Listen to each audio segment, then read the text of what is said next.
Olá, amigos do Varejo Cast, tudo bem? Olha, esse é mais uma edição de segunda-feira do Varejo Cast e hoje tratando o tema economia da dopamina. Bora juntos descobrir do que se trata? Esse é mais um episódio do Varejo Cast no ar, bora lá! Você está no Varejo Cast. Este episódio do Varejo Cast é patrocinado por BIP Brasil, OneBeat, Sigam. É isso aí, moçada. Vamos para mais um episódio do Varejo Cast. Nesta segunda-feira, você que ouve na segunda-feira, você que está ouvindo aí em um outro momento da semana. O bacana, né, do Varejo Cast é que você ouve quando você quiser, onde você quiser. Então é muito bom ter você aqui com a gente. Hoje para falar de um tema que é uma tendência, né, Caio, já apresentada lá pela Kate, né, da GDR, em alguns dos seus estudos. E a gente vai falar um pouquinho, quando a gente fala de dopamina, a gente está falando de um neurotransmissor que atua de diversas formas aí no nosso cérebro, mas principalmente é ligado ao prazer e à alegria, né? Esse sentimento de prazer, de alegria, né? De humor que a gente tanto precisa no dia a dia. Mas você que é do varejo, não se preocupe, a gente não é da área de saúde, então o tema aqui vai ser com o nosso olhar do varejo. Vamos começar aí esse papo, né, Caio, de onde é que surgiu, você que está trazendo essa temática pra gente. Eu sei que é um estudo lá da GDR, da nossa amiga Kate, ela está trazendo nesse estudo, né, essa economia da dopamina, né, como mais um dos elementos, né, que o varejo está utilizando para gerar essa sensação de bem-estar em seus consumidores, em seus clientes, não é isso? É isso, cara. E assim, a grande diferença que a gente sempre falou, né, o pessoal usa a compra, né, de produto, de serviço e tal, como uma indulgência. Lembra desse termo? É bonito, né, Sim. pra caramba. Que são aquelas pequenas meritocracias, né, hoje eu mereço, é um vinho, é um chocolate, é uma roupa nova, tal.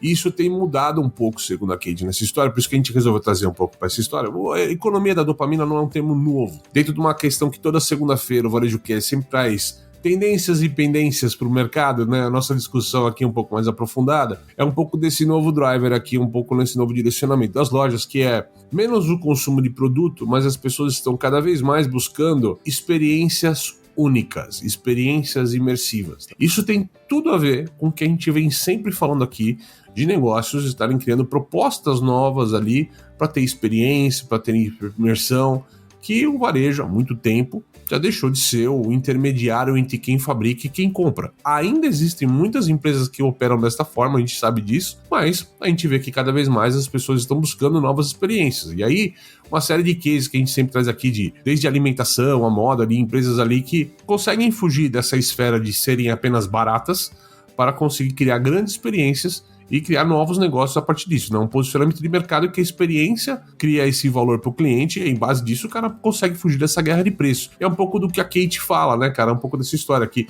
Ao invés de presentear com pequenas indulgências, as pessoas hoje preferem viver experiências imersivas únicas que acontecem na maior parte das vezes no mundo real. Olha a gente falando de novo de experiência na loja física, né, cara?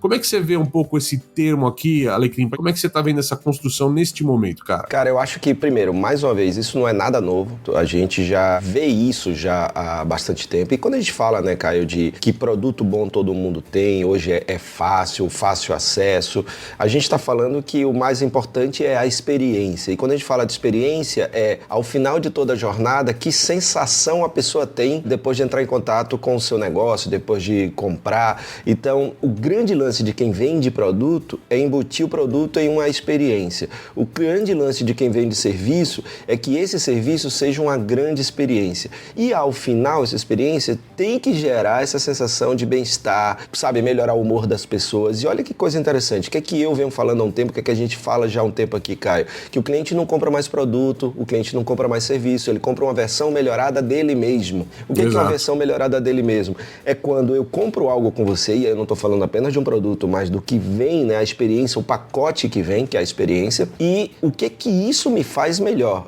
A minha melhor versão é comprar algo que torne minha vida melhor. Então, ao comprar com você, minha vida se torna mais simples, mais prática, mais saudável, mais alegre, mais bem-humorada, mais prazerosa. Ou seja, em que elemento desse comprar com você, a jornada de compra no seu varejo, melhora a vida do seu cliente? Então, eu acho que isso, inclusive, traz um elemento muito interessante para o componente de como eu vou desenhar, né, o design de experiência, como é que eu vou desenhar essa jornada e analisar cada ponto de contato. Como é que a sensação daquele cliente tem que ser em cada ponto de contato. Eu me lembro, Caio, que eu estava assistindo uma vez o Kevin Johnson, né, CEO do Starbucks, e ele falando de jornada, e aí ele compartilhou uma jornada. Essa história da dopamina no Starbucks, nessa história, né, Sim, cara? Desde a parte do terceiro local, que todo mundo conhece lá, que é isso, o terceiro cantinho. Casa, seu trabalho, e tem o Starbucks como terceiro local, e muita empresa usa isso como posicionamento hoje, né, cara? Até essas pequenas indulgências, né, cara? O café é um pouco mais caro, mas o que eu gosto do ambiente do Starbucks. Você não compra o café, você compra um momento, né, cara? Você compra uma outra história. Exato. Ele mostrou lá a jornada, e aí essa questão dessa sensação, né, única, e a sensação que melhora o meu humor, dá uma sensação de prazer. No Starbucks ele vai desde o início, né, que é quando você entra, você já ouviu uma boa música, numa altura boa, aquele cheiro de café gostoso, né, e aí você vai, aí chega, você é recebido cordialmente por aquela pessoa que pergunta o seu nome, como você gosta de ser chamado, né? Ou seja, você pensa toda uma jornada e você pensa no ambiente. É um processo. E que, como você falou muito bem, às vezes a questão de ir ao Starbucks não é o café. E sim, tipo, cara, preciso fazer uma reunião e lá tem Wi-Fi, se eu comprar o café eu tenho Wi-Fi. E eu saio de lá com... uma mesa e uma cadeira mais confortável, tanto faz. Isso. São vários motivos que levam a pessoa a escolher um lugar, não precisa ser necessariamente Starbucks, mas... né, pode ser uma série de questões ali, né? Então, o que eu acho, né, que é muito bacana essa temática aqui, desse estudo da GDR, é que é importante para você que está nos ouvindo pensar agora estrategicamente de como você analisa essas sensações que estão sendo geradas no seu consumidor após cada contato, né? Porque a jornada ela é toda. E lembra, quando a gente falou do consumidor zero, o zero paciência, né? o zero fronteira, a gente está falando de jornada fragmentada. Então, às vezes, o cara começou com você no WhatsApp. Qual é a sensação que o cara tem depois de se contactar com o seu contact center, com o seu suporte, com o seu pós-venda via WhatsApp? Ele se sente melhor? Ativa a dopamina no cérebro dele ou mais adrenalina e todos os outros neurotransmissores, cortisol e adrenalina, né? Porque o cortisol gera muito estresse e adrenalina é o que para você se proteger, para você atacar. Então, principalmente cortisol e adrenalina. Então, isso eu tô lembrado porque eu fiz um estudo sobre isso pro Cura Empresarial. Então, eu falava ali de cortisol e adrenalina, ocitocina e um outro neurotransmissor que eu não me lembro agora, que, né, são os contrapontos. Então, essa economia da dopamina vai muito nesse encontro, né, Caio? Não entendo de todos eles, cara, também. Eu não consigo te colaborar, te ajudar nessa. Ô Fred, uma coisa que você colocou aqui, que a gente estava falando, que a gente levantou nesses materiais, foi um pouco desse medir essa história, né, que você colocou ali na tua fala, né? E é legal que dos materiais que a gente levantou, tem uma parte aqui de um artigo que eu retirei aqui, que acho que é do pessoal da Aliança, alguma coisa ou da Abrace, não vou lembrar agora de onde tirou o artigo agora, mas eles falam que dentro dessa história da economia da dopamina, né, a Kantar, né, propõe aqui um pouco da história do share of life. Quantas horas ou quantos minutos eu faço dentro do ecossistema diário de uma pessoa, né? Então, assim, vamos lá.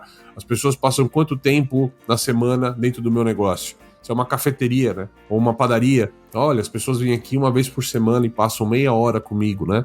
Então, você administrar, gerenciar, entender essa movimentação é uma maneira de entender se você está criando esse efeito da dopamina. Não fica só no objetivo de a pessoa estar saindo satisfeito. Satisfeito é legal, mas satisfeito por vezes é subjetivo. Seja num NPS, por exemplo, lá, né, você colocar do 0 a 10, você precisa medir satisfação. Quando tá mais ou menos, podia ser melhor, eu falo o que é mais ou menos e o que é melhor. Qual que é a distância entre esses dois? Ninguém sabe dizer. Então, se você fala, ó, eu tenho uma nota 60 e preciso chegar a uma nota 90, você sabe o que você tem que fazer. Tem uma distância métrica nessa conversa, então a gente precisa de métrica. E o share of life pode ser um insight para você começar a pensar no teu negócio. Quantas vezes por mês o cara me visita? Quantas vezes por ano? Eu lembro lá em material de construção, por exemplo, quando eu trabalhava lá no começo da carreira, a gente falava, ó, um cara que compra material de construção, pinta a casa, reforma um banheiro, esse cara, depois que ele termina a obra dele, ele leva 5 anos para voltar. os home centers, principalmente, vieram trabalhando uma agenda diferente de colocar o porta-retrato, uma plantinha, tá, para fazer esse cara voltar nesse intervalo, nem que seja com tickets menores. Mas é exatamente esse período grande da obra, ele é longo, né? Então tem que tomar cuidado com isso. Então o share of life desse consumidor, qual é? A gente falava até na época de material de construção, falou, olha, uma obra o cara vai ficar de mês a 6 meses com a gente aqui, quase toda semana com a gente. Depois que esse cara terminar a obra, ele vai desaparecer da loja. E muitos varejistas de material de construção ainda trabalham dessa maneira porque não tem um produto pequeno para oferecer. Mas isso é importante o cara entender em moda, em alimentação, né, em qualquer tipo de serviço que ele faz, qual que é o share of life desse cliente. Então, essa é uma maneira de trazer. Faz, cara, faz. E aí eu tava lembrando aqui, né, tava pegando uma parte aqui do meu livro, do Cura Empresarial, e é ocitocina e serotonina. Esses dois hormônios, olha como faz todo sentido, né? Quando você se sente bem no negócio, esses dois neurotransmissores estão ligados também a uma questão de prazer e de alegria e a socialização, né? Então, se eu estou num negócio que eu me sinto bem, eu me sinto à vontade para socializar, inclusive para fazer parte da comunidade, para interagir com aquela marca, né? E é exatamente porque eu estava fazendo um paralelo no livro Cura Empresarial, que quando a empresa é tóxica, é um meio organizacional que respira toxicidade e acidez, que eu chamava de empresa morta, MORTA, né, que é um acróstico. Então, você entra no negócio, mas você sente aquela energia querendo sair, porque você sai de lá cheio de cortisol, né, e adrenalina. Então você sai querendo combater aquela empresa, querendo então adrenalina, e você sai cheio de cortisol, você sai estressado. Quando você trabalha nesse aspecto, né, de cuidar do ambiente para que haja menos toxicidade, para que você, através de cada ponto de contato, a pessoa se sinta bem, aí você vai para a ocitocina e serotonina, que são hormônios do prazer, da felicidade e da socialização. E aí isso, diferentemente um pouco da dopamina, né, segundo os estudos que eu fiz, a dopamina ela é um pouco mais momentânea, ela tem enquanto que a serotonina e a ocitocina elas são mais, né, tem um prolongamento maior. Mas não entrando nisso, né, como a gente falou, nós não somos dessa área, isso faz todo sentido. E só lembrando, quando você fala de share of life, eu não estou falando só de ter a pessoa na nossa loja. Estou falando de fazer parte da rotina da pessoa. Exato. Os aplicativos, fazer por parte, exemplo, o Mercado Livre, um iFood, uma Amazon, ele faz parte do WhatsApp. Né? Uma conversa ali, tudo faz parte do eventos, né? Eventos, comunidades que estão debatendo temas, os próprios conteúdos, interações em redes sociais. Na verdade, se eu só apareço na vida da pessoa quando ele compra, ou se eu permaneço na vida dele como uma parte relevante da vida dele, porque fazer parte desta comunidade com esses conteúdos que não sejam só o de comprar, me trazem essa dopamina que me geram essa felicidade, né? Então, eu acho que por isso que é importante pensar muito nisso. Eu me lembro que numa das NRFs teve uma palestra que era Healing Retail, que é o varejo que cura, né? E aí o Healing Retail entra uma parte na área da nossa querida amiga Julemi Machado, da VMSP, que é já criar desde a arquitetura de loja. Quando você está pensando na arquitetura de loja, você pensar em ambientes, né, que te fazem se sentir bem. Por exemplo, a gente tem exemplos clássicos e maravilhosos aqui no Brasil, como os salões do Laces, da Cris Dias e do Itamar. Quando você entra ali no salão, por exemplo, como aquele que a gente visitou ali perto da Oscar Freire, deles lá, eu não me lembro qual a rua exatamente. É uma escada, quando você sobe na escada, mas quando você desce uma outra escada, você entra quase numa floresta amazônica, né? Cheio de plantas, luz natural. Então você nota que quando você chega cheio de cortisol, você chega intoxicado do trabalho, do estresse, você entra ali, você... Abaixo. Né? Você dá aquela desconectada com o mundo lá fora e se conecta com a nova experiência. Eu acho que o Laces, ele é um exemplo muito bom disso, dessa economia da dopamina, sabe, cara? E tem um termo legal, cara, que isso afeta diretamente alguns negócios. A gente tá falando de questões pontuais ou das marcas em si, mas tem um modelo de negócio hoje que acho que tá muito dentro dessa economia da dopamina, que são os shopping centers. Meu amigo Luiz Alberto Marinho vem tratando desses temas nos artigos deles aí há muitos anos, falando sobre isso. Para mim é o melhor especialista de shopping hoje do país, não tem como. Sim. Tá? Ele sempre fala, e é uma coisa que eu também venho trabalhando, que a gente fala shopping center, né? Centro de compra, né? E há muito tempo a gente tá vendo que tem se transformado em menos um centro de compra e mais um centro de vida, né? Um centro de experiência nessa história, né? Com outros tipos de modelos de negócio, com restaurantes temáticos, com outro tipo de serviço, exposições, né? Virou um espaço de exposições, os shoppings muito interessantes ali que estão acontecendo, no Matisse, Van Gogh, Picasso, um monte de coisa que está acontecendo agora, para criar um ambiente que não seja um ambiente de compra. Porque as pessoas não querem só os ambientes de compra. O marketplace está fazendo um espaço de ambiente de compra hoje para as pessoas, né? Então o shopping tem que entregar um pouco mais. Então, olha só como esse papo da economia da dopamina não é só uma tendência, ele já é uma pendência. Que a gente está falando é menos os negócios de comprar, mas nós vamos ver rua comercial com um monte de loja de R$1,99 durante muito tempo, gente. Nós não vai mudar isso.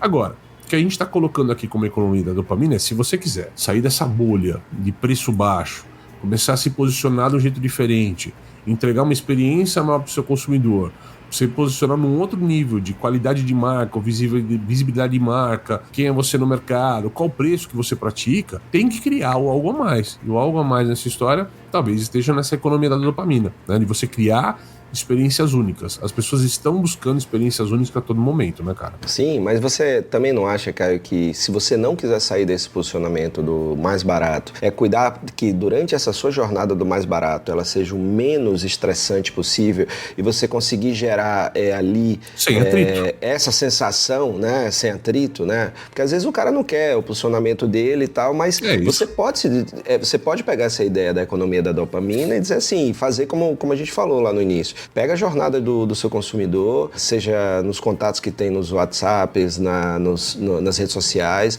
depois a chegada na loja, o fluxo dentro de loja, o espaço dentro de loja, o ambiente, se é música alta, se é música baixa, se o ambiente estressa ou desestressa, né? E filas, e pagamento, e atrito para troca. Então ele pode ir pensando também, né, Caio, cada etapazinha dessas, assim, mesmo sendo um comércio que foca no mais barato, eu vou focar no mais barato oferecendo a melhor experiência dentro, por exemplo, do que eu puder trazer da economia da dopamina para o meu negócio. Se ele conseguir somar as duas coisas, vai ser sempre fantástico. É isso que a gente coloca. Isso. Se ele conseguir somar uma visão de preço baixo, né, não precisa nem ser o mais barato, mas uma visão de preço baixo, com uma alta qualidade de entrega, de experiência, é fantástico. Esse é o mundo perfeito nessa história toda, né? Eu fiz uma pergunta pro nosso terceiro elemento aqui, que é o nosso ChatGPT. Essa história aqui, eu perguntei para ele um pouquinho de economia da dopamina, ele colocou uma série de pontos interessantes aqui e que faz parte um pouco da nossa vida. Primeiro que ele coloca que é o design viciante, que é um pouco do que você falou, do ambiente que envolve as pessoas. Você falou da nossa amiga Julemi, as cores, o som, a notificação que atrai. Então, design viciante é uma parte importante dessa história.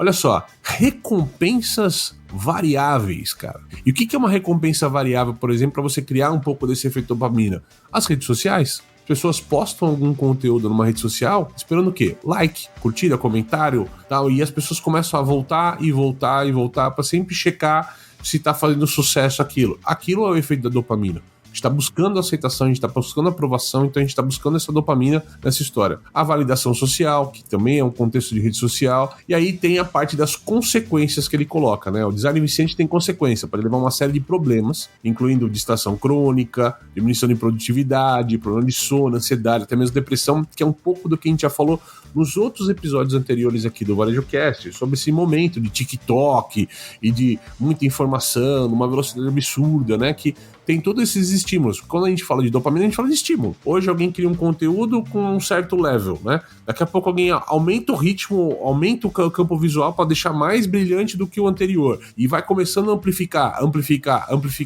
Em algum momento, como a gente já tratou nos anteriores, vai fazer mal para as pessoas. O jeito que a gente capta aqui, nosso HD aqui cerebral vai bugar, né? E por último, um pouco das contramedidas aqui que ele coloca aqui nessa característica das empresas estarem buscando também em novos momentos, né? Talvez de você ter essa descompressão deste momento todo, certo? Isso só comprova até algumas outras coisas e dados que a gente vem falando aqui no nosso Varejo Cast, como a questão, por exemplo, do aumento, né, de vendas no varejo físico, a diminuição no e-commerce, né, que a gente já falou aqui em alguns dos nossos episódios, ou seja, vem ao encontro do estudo da GDR, que mostra que as pessoas estão muitas vezes trocando uma compra de um produto por uma experiência, né, e essa experiência, na maioria das vezes, acontece em um mundo real, né? Que é isso que o estudo traz. Então, isso vai muito ao encontro. E essas experiências, mais uma vez, você que está nos ouvindo, grande varejista ou pequeno varejista, essas experiências, às vezes, estão nos detalhes. Tem uma expressão que eu aprendi com o grande Edmund Sayane, e, se eu não me engano, foi o guru dele, o Joe Siegel, que eu cheguei a conhecer ainda em vida lá nos Estados Unidos, que era um grande guru do varejo, que dizia que o retail is detail, né? Então, o varejo é detalhe. Retail is detail, né? Frase classe muito utilizada por todos. Clássica, né? Eu me lembro agora, cara, há 2 meses, quando eu fui a Bastidores da Disney, levando os empresários, e semana que vem eu tô lá de novo, e uma das visitas nossas é o Chick-fil-A. E o Chick-fil-A é fast food, só que é de sanduíche de frango. E esses caras são a 5ª marca em reputação nos Estados Unidos, a única de food service. Nós estamos falando em 5ª. Então você tem lá Apple, várias outras, e tem um varejista, né, de alimentação, food service, em 5º. Vamos falar aquilo que você falou, comida popular, porque frango, uma proteína de baixo custo. Exato. E aí, cara, eu fui mergulhar, e por isso que eu comecei a incluir o Chick-fil-A. A gente vendo, primeiro, além de, desde o início, foi a primeira rede de fast food a tirar conservantes... conservantes, antibióticos nessa história e tal, né? Tem uma série de questões que eles colocam nos seus produtos, frango, durante a criação do frango, inclusive. Hormônios. Então, uma das coisas, além disso, né, que foi ajudando a crescer a reputação do negócio, ou seja, levando mais saúde às pessoas, né, melhorando a vida das pessoas, como eu falei antes, tem um elemento do olho no olho. As pessoas falam, os clientes, né, que os funcionários olham no seu olho e sempre dizem a palavra ao final, né? Você diz thank you, obrigado, as pessoas dizem my pleasure. O prazer é todo meu. Só que eles dizem que esse my pleasure sai com tanta verdade que é diferente. Mas o que é que a gente mais ouve nos Estados Unidos quando a gente diz obrigado? No problem, né? Sem problema, né? Então, e muitas vezes é algo automático. Quando a gente está em São Paulo, a gente ouve imagina. Como é que sai esse imagina? Ou como é que sai? Não, sem problema. Em qualquer região do Brasil que a gente esteja, mas principalmente não é um treinamento que você dá para a sua equipe, mas algo que você consegue que a sua equipe fale aquilo verdadeiramente, né? Então, os clientes da Chick-fil-A reportam isso. Olha que coisa interessante. E elas se sentem bem porque entendem que do lado de lá a pessoa se importa com ela verdadeiramente, genuinamente, como uma pessoa também, cara. Então, você vê que muitas vezes tá nesse detalhe. Isso mostra caminho de marcas interessantes, né? Eu lembro que a gente falava há uns bons anos atrás, né? Quando a gente falava da Warby Parker, né, cara? Como uma das marcas mais inovadoras do mundo, uma ótica. Então nós estamos falando de uma marcas mais consideradas em termos, né, de reputação, uma marca de alimentação, de uma proteína de baixo custo, tá? Então, olha só, conta uma Apple, conta outras marcas grandes nesse sistema, a Amazon. Então, pra gente mostrar que existe espaço para qualquer um que esteja buscando excelência naquilo que faz. E a economia da dopamina pode ajudar você, né, chegar nesse patamar de entrega e de reputação. A startup israelense OneBit possui uma tecnologia de gestão de estoques que alia Big Data e inteligência artificial para garantir um estoque mais enxuto e oferecer uma redução de até 70% nas rupturas de vendas. Isso é possível porque o seu sistema de otimização de supply chain possui algoritmos que monitoram o comportamento do consumidor nas lojas e no e-commerce e realiza predições sobre quantos e quais itens devem ser entregues em quais lojas. Saiba mais no link que está na nossa descrição.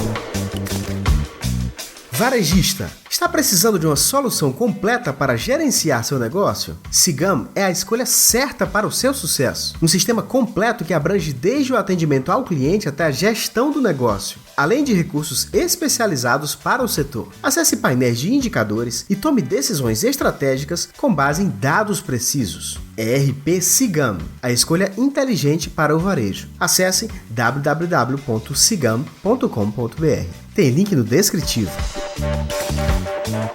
Diante do cenário desafiador do varejo, é necessário alavancar os resultados através da intensidade digital. A BIP Brasil se propõe em ser a sua parceira, levando transformação digital hands-on através da experiência adquirida nos mais de 300 projetos realizados no varejo brasileiro. Vendas online e offline, comercial, marketing, supply chain, atendimento, back-office e serviços financeiros para não financeiras. Conheça mais em bipbrasil.com.br.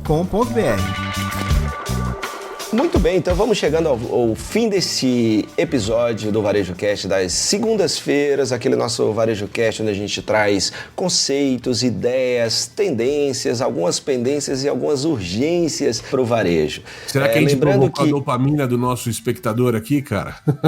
Poxa, eu espero que sim. E aí, aproveitando, inclusive, Caio, olhando aqui as nossas interações, né, amigo, dos episódios passados, a gente tem aqui o Thiago Thiago Borges falando que o nosso conteúdo do episódio 362, a Era do Review, foi maravilhoso. Parabéns, né? Então, elogiando aqui no nosso episódio da quinta-feira, o Varejo Cast News. Olha que bacana o que o Camilo falou. O Varejo Cast virou nossa revista semanal com conteúdos extraordinários. Camilo vai ganhar estrelinha gamificação aqui, que todo episódio tá com a gente, Camilo. Fantástico, cara. Obrigado, velho. Totalmente, cara. Que fantástico a gente ter esses depoimentos, porque isso aí também alimenta a nossa dopamina, né, cara? A gente fica mais feliz, cara, mais empolgados para poder produzir mais e poder produzir melhor. Então não se esquece, você que está nos ouvindo, é um pedido que a gente faz sempre. Se você gosta aqui do nosso Varejo Cast, não deixa... Poxa, se você ainda não seguiu a gente na plataforma que você ouve, vai lá e clica para seguir. Deixa um comentário sobre cada episódio, curte o episódio, porque isso faz com que a gente ganhe mais alcance e impacto na vida de mais gente, e com isso a gente consegue fazer um dos nossos propósitos, né? Que é construir, ajudar a construir um varejo melhor no mundo e para o mundo, com mais humanidade, com mais resultados, né, para todos, aí. Ou seja, uma relação ganha-ganha. É isso aí, então vai lá e participa. Uma associação de bairro, de comunidade aí, de cidade pequena e tal, comunica pro pessoal que trabalha com você, comunica com o pessoal que opera perto de você ali, conversa um pouco com a galera, fala assim, eu já escutou o Varejo Cast, cara, pessoal legal, tem umas dicas bacanas e tal. E ó, lembrando, ó, toda segunda-feira tem esse papo um pouco mais aprofundado sobre tendências e pendências do negócio. Toda quinta-feira tem o Varejo Cast News, a revista semanal, vou usar as palavras do Camilo, e toda quarta-feira, tanto o Varejo Cast especial quanto o Varejo Cast convida pra você, tá? Tanto aí com questões de eventos que a gente esteja participando, como também com entrevistas especiais, certo? Pessoal, um grande abraço a todos vocês, a gente se vê na próxima e até mais. Valeu! Você assistiu Varejo Cast. Saiba mais sobre o Varejo Cast e nossos patrocinadores acessando os links na descrição deste episódio. Seja você também um dos nossos patrocinadores. Entre em contato com o nosso departamento comercial. Tem link aí na legenda. Este Varejo Cast foi editado por Yannis Maciel.